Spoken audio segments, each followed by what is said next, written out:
Bienvenidos y bienvenidas a este nuevo episodio de El Revés del Reino. Hoy es un episodio súper especial que requirió preparación, que requirió investigar, preguntarle a gente que sabe.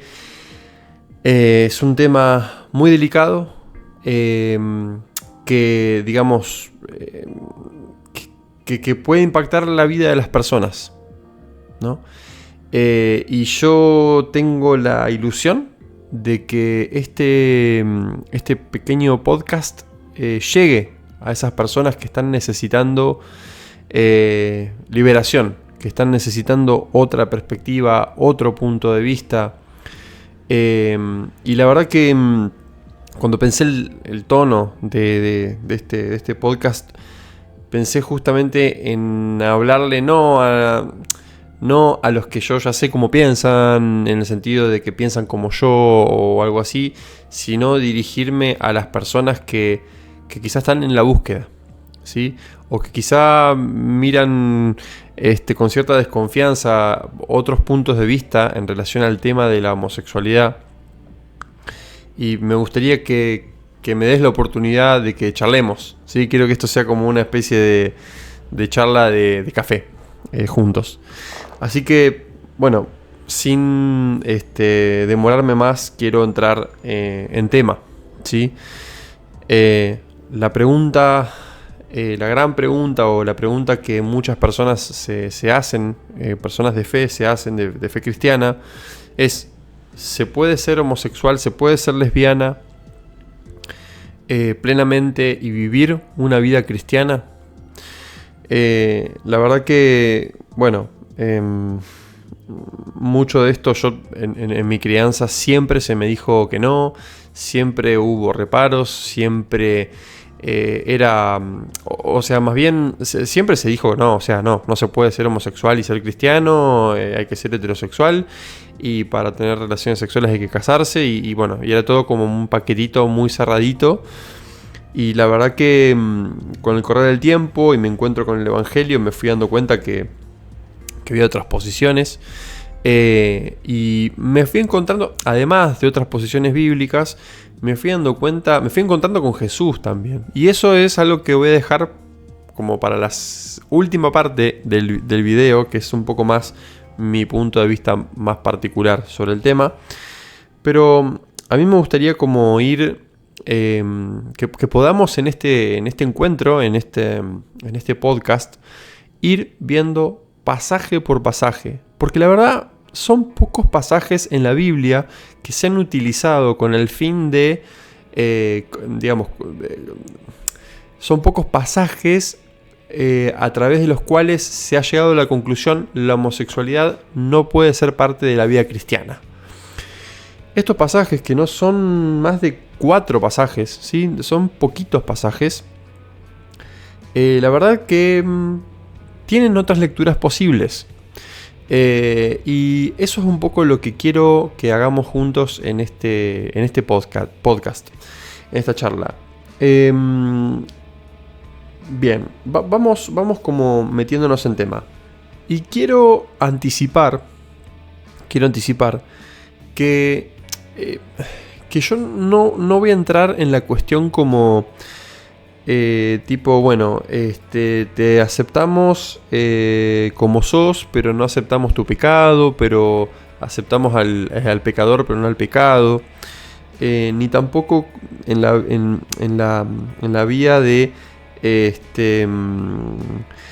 te acepto, pero no podés servir en un ministerio, como esto se escucha muchísimo, y hay un montón de comunidades que han hecho como maquillajes, digo yo, reformas exteriores, qué sé yo, no sé. Ahora, en vez de estar en sillas todas para delante del pastor, se reúnen en círculo. Bueno, ahora en vez de usar tal música medio anticuada, usamos música más renovada y con guitarra eléctrica, qué sé yo, ¿no? Digamos, eso pasó hace bastante ya, esa renovación. Pero después, cuando llega la hora de los bifes, de estos temas importantísimos, bueno, no, sí, te aceptamos hasta ahí. O otra que escucho como si fuera como La gran solución, bueno, sí, pero vos podés ser homosexual, pero no podés ejercerlo. Mirá qué sencillo. Bueno, la verdad que no es sencillo el tema. No, me parece que a muchas personas eso le queda muy chico. Sí, porque la vida sexual toca justamente, es una parte de la vida humana fundamental, central. Nos importa mucho nuestra vida sexual. Nos importa mucho eso porque eso es en parte lo que nos une con otros. Entonces, por eso este tema es tan delicado y te pido que no te vayas. Quédate en este podcast y acompáñame y abrite la posibilidad de que quizá hay otro modo de interpretación, otro modo de ver las cosas. Me gustaría antes leer el fragmento de una autora que es Carolina del Río Mena. Y para arrancar me gustaría leer esto, ¿no? Dice así: la teología debe pensar con libertad y debe ensayar respuestas y nuevas aproximaciones para los temas que duelen a los hombres y mujeres en cada momento histórico y en cada cultura. Eso no es acomodar la doctrina, es encarnar el Evangelio. Y el Evangelio no se encarna en la teoría, sino en la vida cotidiana y concreta de las personas. Dicho esto, avancemos a analizar los textos que comúnmente se han utilizado para señalar la homosexualidad como algo no permitido en la fe cristiana. Vamos a un texto que está en Génesis 19, que es tremendo este texto. Yo creo que lo leí muchas veces, pero esta vez cuando me puse como a investigar para este podcast, dije, no, es tremendo lo que pasa en este texto. Es tremendo mal, ¿eh? Vamos a leerlo. Dice así, es Génesis 19, del 6 al 9. Dice así.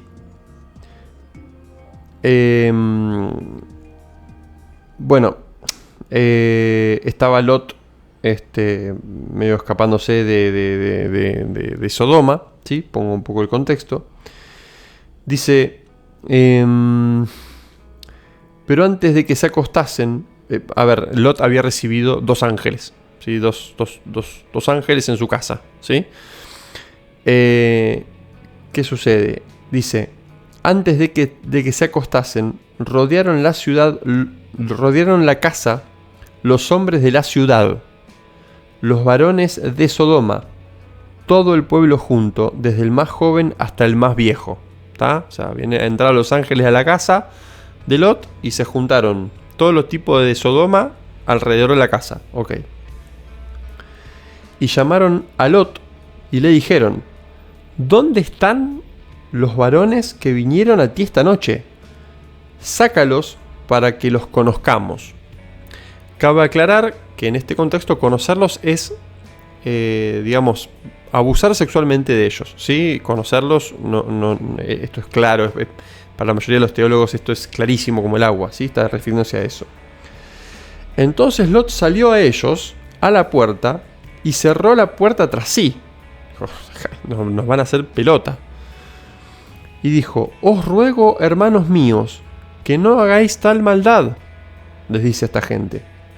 He aquí, ahora yo tengo 2 hijas que no han conocido varón. Que no han conocido, es decir, que no habían tenido relaciones sexuales, ¿sí? Os las sacaré afuera y haced de ellas como bien os pareciere. Solamente que a estos varones no les hagáis nada, pues que vinieron a la sombra de mi tejado. Esto es tremendo porque primero que no hay crítica en el texto bíblico, adentro del texto bíblico no se hace crítica de la cuestión de la decisión que toma Lot, ¿sí? De que no, a esto no les hagas nada, te entrego mis hijas para que las violes, ¿sí? O sea, el mismo texto bíblico no hace crítica de esto. Eso como por un lado, si quieren, una reflexión en paralelo, ¿sí? Como para hablar sobre el texto bíblico y cómo aborda el tema de la mujer. Pero por otro lado, se habla de que la sodomía, ¿sí? Que luego quedó como medio como sodomizar como verbo, ¿no? Es la cuestión de la homosexualidad, ¿sí? Y acá lo que está como telón de fondo son dos cosas. Uno es el abuso sexual y lo otro tiene que ver con la no hospitalidad del pueblo de Sodoma. Entonces, hay una primera cuestión que es lo que se suele decir en contra de Sodoma y Gomorra, es que Dios los condena por cometer actos homosexuales y no tiene nada que ver con eso. De hecho, Ezequiel 16, 49 a 50, ahí lo busco y lo leemos, dice: he aquí que esta fue la maldad de Sodoma tu hermana, ¿sí? Soberbia, saciedad de pan y abundancia de ociosidad tuvieron ella y sus hijas, y no fortaleció la mano del afligido y del menesteroso. Se llenaron de soberbia e hicieron abominación delante de mí, y cuando lo vi, las quité.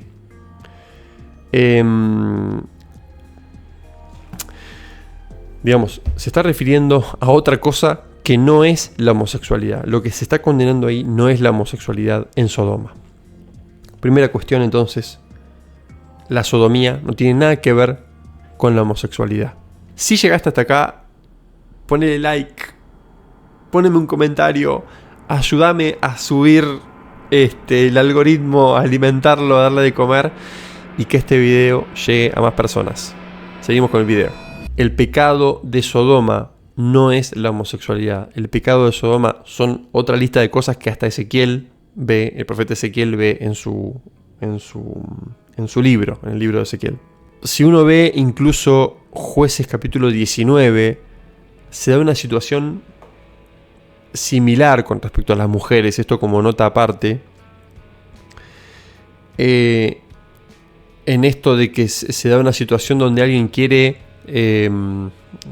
abusar sexualmente de unos hombres y el dueño de casa decide entregar a su hija, ¿sí? Con tal de que no le hagan nada a un hombre. Esto lo traigo, si bien es una reflexión paralela a la cuestión de la homosexualidad, lo traigo porque lo que se puede llegar a ver en el texto bíblico es que la moralidad sexual es algo que ha cambiado a lo largo del texto bíblico y que no es siempre igual. Esto nos lleva a ver el otro pasaje que está en Levítico, ¿sí? Levítico del capítulo 18 al 20 da como un montón de pautas que tienen que ver con la idolatría. Y esto es importantísimo, ¿por qué?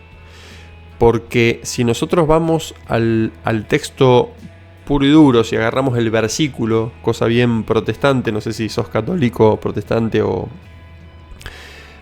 te autopercibís de otra manera dentro de la fe cristiana, es muy de los protestantes que agarremos textos así solitos y hacemos como toda una teología de un texto sin contexto, ¿sí? Entonces tenemos que ver que lo que está hablando de fondo es el tema de la idolatría y la distancia que hay entre el pueblo de Israel y los pueblos vecinos y su comportamiento en relación a Dios, porque estos, digamos, son textos que lo que intentan es marcar una ley vinculada con lo sagrado, ¿sí? Entonces está hablando de la idolatría, está como confrontando con eso. Y más precisamente, la cuestión de la prostitución idolátrica que se daba en los cultos paganos de las religiones vecinas que se daban en Israel, ¿sí? Esto es sumamente importante para entender los textos de Levítico, que ahora los vamos a leer. Dice Levítico 18:22. No te echarás con varón como con mujer, es abominación. ¿Sí? Y vamos a leer Levítico 20:13. ¿Sí? Estamos diciendo que son poquitos textos los que hablan sobre esto. Dice 20:13, si alguno se ayuntare con varón como con mujer, abominación hicieron, ambos han de ser muertos, sobre ellos será su sangre. Tenemos que tener en cuenta que un poquitito más adelante, leo un poco más adelante, dice, cualquiera, el versículo 18, 20:18, cualquiera que durmiere con mujer menstruosa y descubriere su desnudez, su fuente descubrió, y ella descubrió la fuente de su sangre. Ambos serán cortados de entre su pueblo. ¿Sí? O sea, si nos queremos como poner como literales, digamos, está hablando de cuestiones de moralidad, otra vez, que está en relación a cuestiones culturales de religiones paganas, ¿sí? Pero a la vez, al mismo tiempo, ¿cómo hacemos para respetar una cosa u otra? Si no tuviera nada que ver con cuestiones de las religiones paganas a su alrededor, ¿cómo hacemos para... ¿Cómo ponemos el mismo nivel? Dice que una persona se junta con otra, una persona tiene relaciones sexuales con una mujer que está sangrando porque está menstruando y hay que expulsarla del pueblo. Alguien que tiene una relación con otro hombre, un hombre que tiene relación con otro hombre, hay que matarlo. Entonces, me parece que acá esto nos pone en una situación donde no todo es tan sencillo, ¿sí? Entonces estamos hablando de que es un texto que está hablando de un comportamiento distinto. Además, más adelante hace referencia a hacer diferencias entre animales limpios e impuros. O sea, todo el tiempo está hablando de la cuestión de la idolatría. Ese es el telón de fondo de por qué en ese contexto condena la relación homosexual. Ni hablar de que no habla de lesbianismo, ¿sí? No nos vamos a poner en literalistas. En ningún momento habla de las relaciones entre dos mujeres, ¿sí? Entonces, ya ahí tenemos como varios puntos que nos pueden hacer preguntas, ¿no? ¿Qué tiene vigencia de todo esto? Y ahora nos metemos en el Nuevo Testamento, porque algunos pueden decir, bueno, está bien, esto fue el antiguo pacto, ¿no? Esto fue antes de Cristo. ¿Qué pasa en el Nuevo Testamento? Hay que tener en cuenta algo. Empecemos por los evangelios y por Jesús. Y acá tenemos un punto fuertísimo. Primero, ya vimos que había solamente 2 textos en el Antiguo Testamento que hablan directamente de la cuestión, donde uno podría referirse a la cuestión de sexo entre 2 hombres, ¿sí? Uno dijimos que tenía que ver con el abuso sexual que estaban cometiendo o que iban a cometer contra estos ángeles o enviados que aparecen en la casa de Lot y que Lot le entrega a sus hijas. O sea, terrible. Y por otro lado, estamos viendo que se condena una cuestión en relación a cultos idolátricos, ¿sí? Y en ese contexto condena a personas que tienen relaciones con una mujer que sangra, el bestialismo, la zoofilia, hay un montón de otras pautas. Ahora, volvemos al Nuevo Testamento. Hay algo tremendo que tiene que ver con que Jesús nunca se expidió en contra de la homosexualidad, tampoco a favor, ¿sí? Pero tenemos ese dato, yo creo que es un argumento potente, ¿sí? Más aún teniendo en cuenta que en la literatura rabínica de los tiempos de Jesús se hablaba del tema, se condenaba la homosexualidad, pero Jesús en ningún momento predica sobre esto.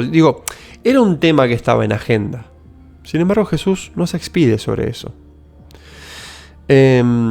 Jesús está siempre como del lado opuesto de las cosas, ¿no? Está del lado equivocado. Jesús está cerca de la mujer adúltera, de las prostitutas, de los extranjeros, de los pobres, de los enfermos. Nunca se pone del lado de los poderosos, digamos, ¿no? Entonces, esto es una constante en Jesús, ¿sí? Entonces, primera cuestión, no podemos afirmar que Jesús se haya expedido en contra de la homosexualidad. Pero la cosa no termina acá, porque la Biblia es más amplia. Y tenemos los textos de Pablo. Y en Pablo tenemos 2 versículos, ¿sí?, importantes sobre el tema. Hay algún otro más, pero digamos, sobre todo agarramos 2 porque en estos 2 son los que utiliza algunos vocablos, algunos términos en griego que son importantes resaltar. Está hablando en 1 Corintios 6, de 9 al 10, sobre este tema que lo vamos a leer ya.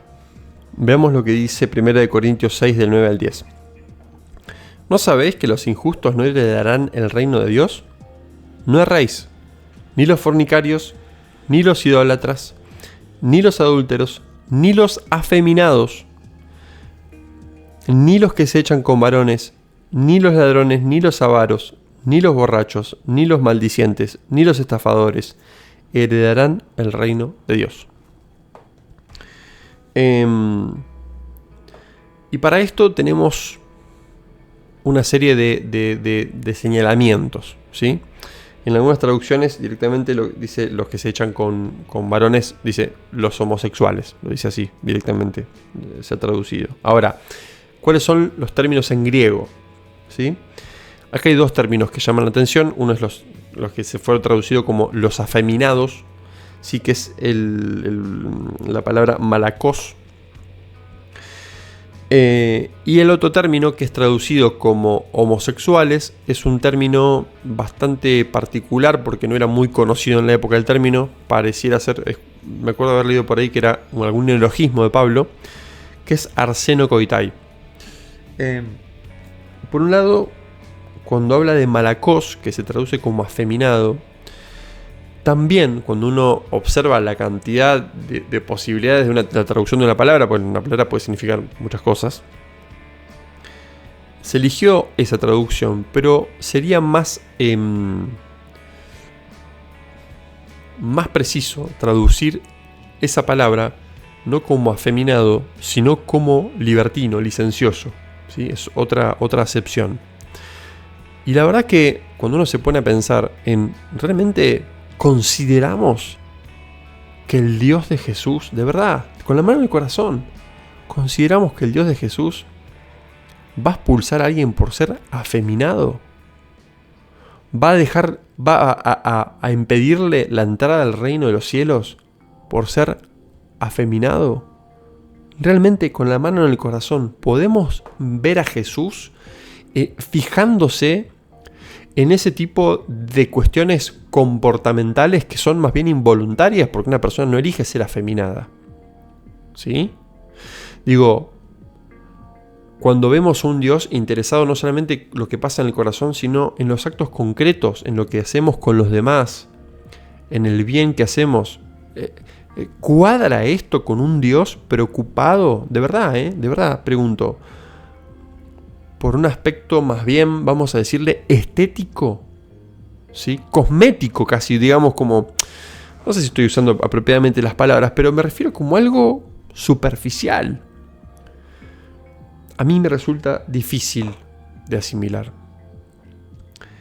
Al mismo tiempo, la palabra arsenokoitai, que en realidad literalmente significa hombre cama, ¿sí? No es una palabra fácil de traducir. También se tradujo como sexualidad, pero esto, como decía, es una palabra más bien marginal. Es sumamente importante.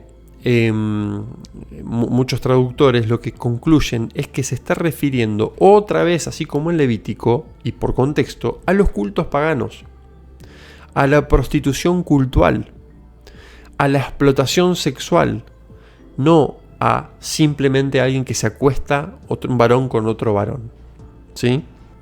Sobre todo teniendo en cuenta que Pablo, que es quien escribe, es un fariseo, o sea, era un fariseo, conoce bien la ley judía. Entonces, no ignoraba estas cuestiones previas que ya habíamos visto en el Levítico. Entonces, sería bastante factible concluir que no se trata de una cuestión de hombres con hombres y punto, ¿sí? Sino que el telón de fondo es la idolatría y la distancia entre los pueblos paganos y sus prácticas.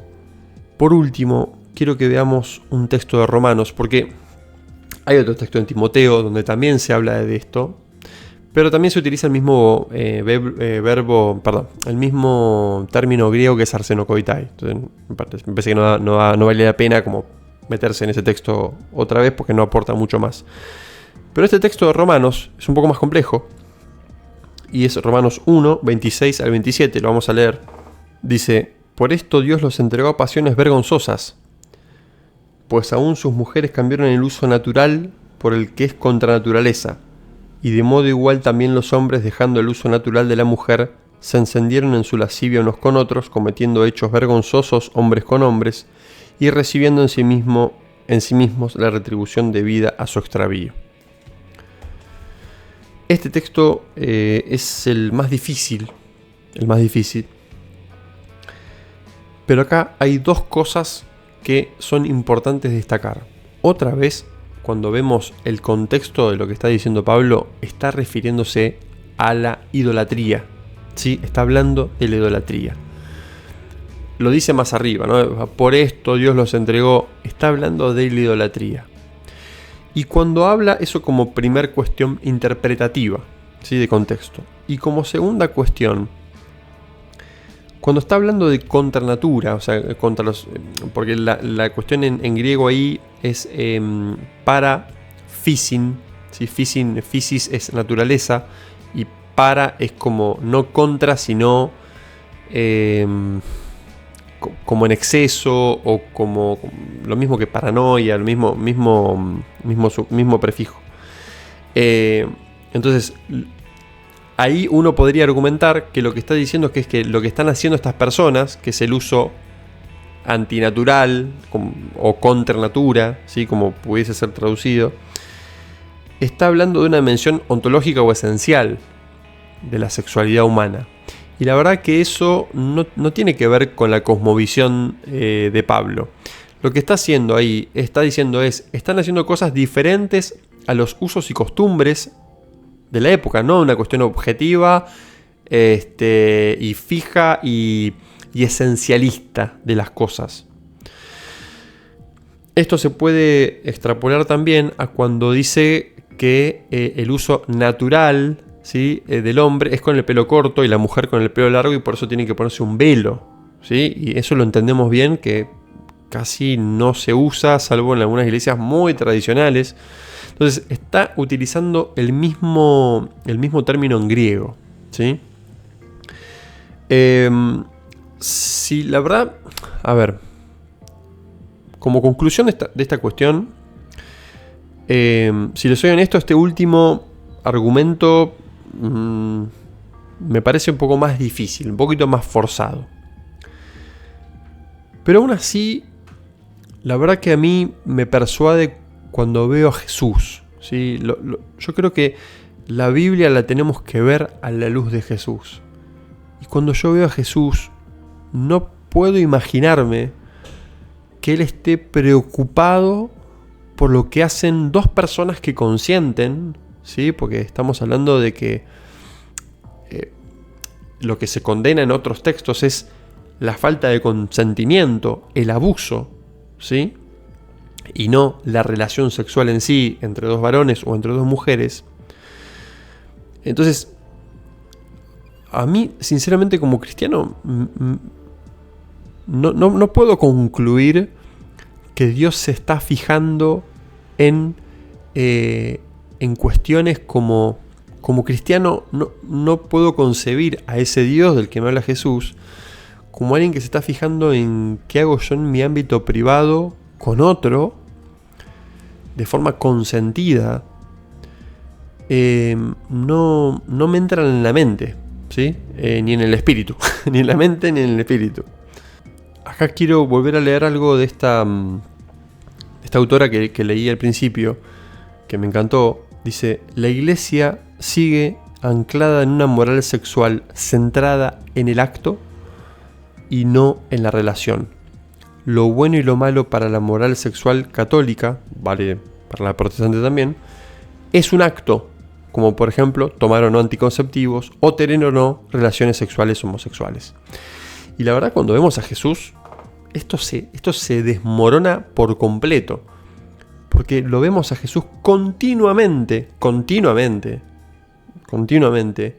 no fijándose en el acto concreto, no hagas esto, deja de hacer esto, no hagas esto otro, sino justamente en el contexto en el que se dan ciertos actos. Por eso él un sábado sana, por eso se deja tocar por alguien que pide ser sanado, por eso arranca espigas un sábado,